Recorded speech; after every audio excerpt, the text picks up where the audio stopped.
9,000 years is a long time to keep a list. I inherited the long ledger from my mother, who inherited it from hers, back through 40 generations of keepers who never once let the count break. It runs 3 kilometers into the roots of the Kestrel Range, corridor after corridor of sealed vaults, and in those vaults is a record of every human being who has ever lived under our sky since the Unmaking.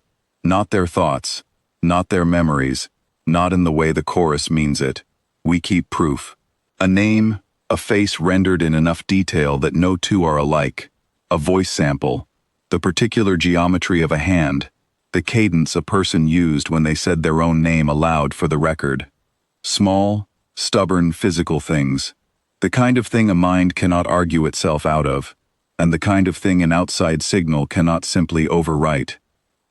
We built the ledger because once, we nearly lost the argument for what a person is. 9,000 years ago, the unbroken chorus came down over the old cities with no ships that looked like ships, only a slow silver weather that settled over the rooftops and began to speak into every skull it touched. It did not ask permission, it offered belonging, the end of loneliness, the end of grief, the end of the exhausting work of being one small mind carrying its own weight. It only asked that you stop insisting you were separate from everyone else. Whole districts went quiet within a week. Not dead, worse, in a way, present, and answering to a single collective voice, and no longer able to tell you their own names without a pause first, as if reaching for something already half a room away. We did not win that war with weapons, though weapons were used. We won it by deciding, as a species, that the thing worth defending first was not territory, it was the fact of being someone. So when the chorus's silver weather finally lifted, driven back by people who had, against every argument the chorus made, refused to stop being themselves, we did not simply celebrate and rebuild. We built the ledger. We made it a duty, passed down like a trade, that every human on Earth would be recorded, witnessed, and cross-verified by hand, generation after generation, so that no broadcast, however patient, however kind-sounding, could ever again make a person forget who they were before it finished the sentence. That discipline is not glamorous. It does not look like a warship. For 9,000 years, it looked like clerks and keepers and quiet rooms full of ledgers, a child brought down into the stone on the morning of their naming day, made to say their own name into the recorder 3 times, until the machine was satisfied the sound belonged to no one else living. An old man's hand pressed into wax the week before he died, so the shape of it would outlast him by 9,000 years if the ledger held. A keeper like me, walking the shelves at night with a lamp, not because anything needed checking, but because the walking itself was the point, the discipline of never once letting the count go untouched for a single generation. Most of the earth outside our mountain never thought about us at all. They had their cities, their fleets, their bright inherited confidence, and I never begrudged them that. A people needs its warships as much as it needs its keepers. We had the list. Both were the defense. We only understood how completely, later, when the chorus came back. They arrived the way they always had, not as an invasion so much as a proposal, the silver weather rolling down out of high orbit over 3 continents at once, patient the way only something with no single body can be patient. Their broadcast reached every mind on the planet inside the hour. I felt it graze the edge of my own thoughts, a warm, wide, wordless invitation to stop being tired of being one person. It found nothing to take hold of, not because we were shielded. The chorus does not work through walls. It works through minds, and minds cannot be walled. It found nothing to take hold of, because every human being it touched already knew, with total, documented, load-bearing certainty, exactly who they were. 9,000 years of unbroken record had made identity into something you could stand on, rather than something you merely felt.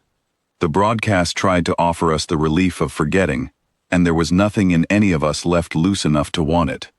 I watched the retreat from the observation gallery above the eastern vault doors, where the old stone opens onto sky. Our defense fleet did not fire first. It didn't need to.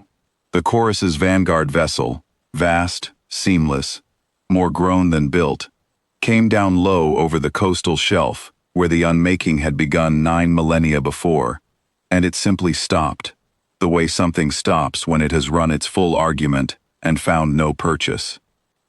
We boarded it 3 days later, once it was clear the collective mind inside had gone still with something that was not defeat exactly, something closer to confusion. I went down into it myself, because the ledger's charter says a keeper witnesses, in person, anything that touches the question of who a person is.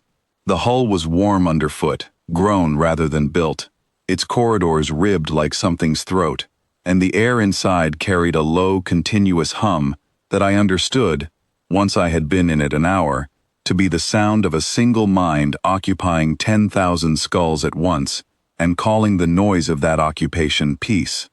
The corridors of that vessel were lined with drones.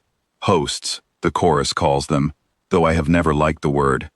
Faces I recognized the shape of as human, though their families had been folded into the chorus so long ago that their own names had gone the way of a word repeated until it stops meaning anything. They did not attack us and they did not flee. They only watched, the way a room full of strangers watches a door, waiting to learn what kind of thing had just walked through it. One of them looked at me, really looked, the way a person looks, and not the way a crowd looks.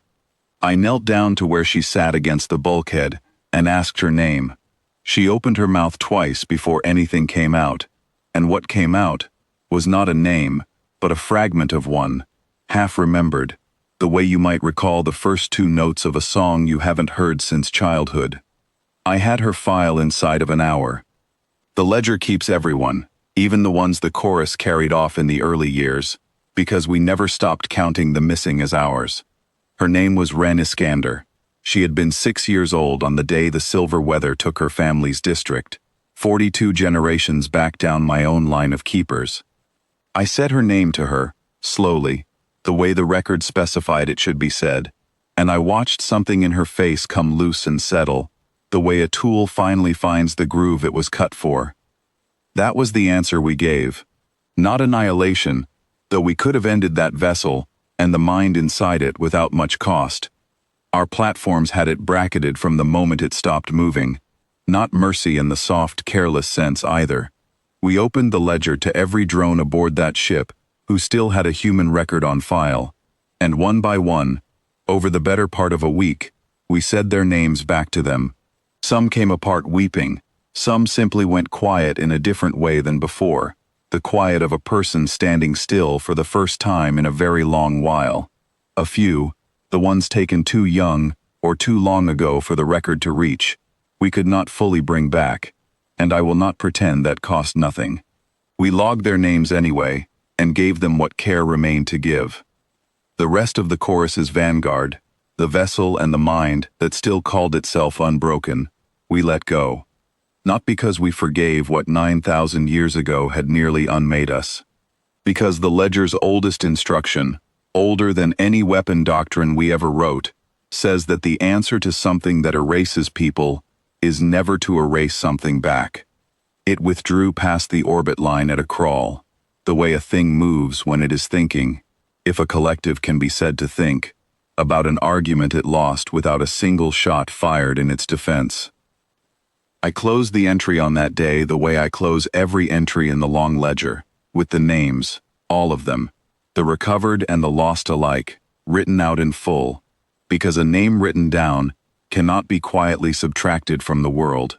Somewhere in the vaults beneath the Kestrel Range, there is a shelf with Ren Iskander's record on it, updated now, current. A woman with 42 generations of keepers standing between her and the day she was almost erased. 9,000 years is a long time to keep a list.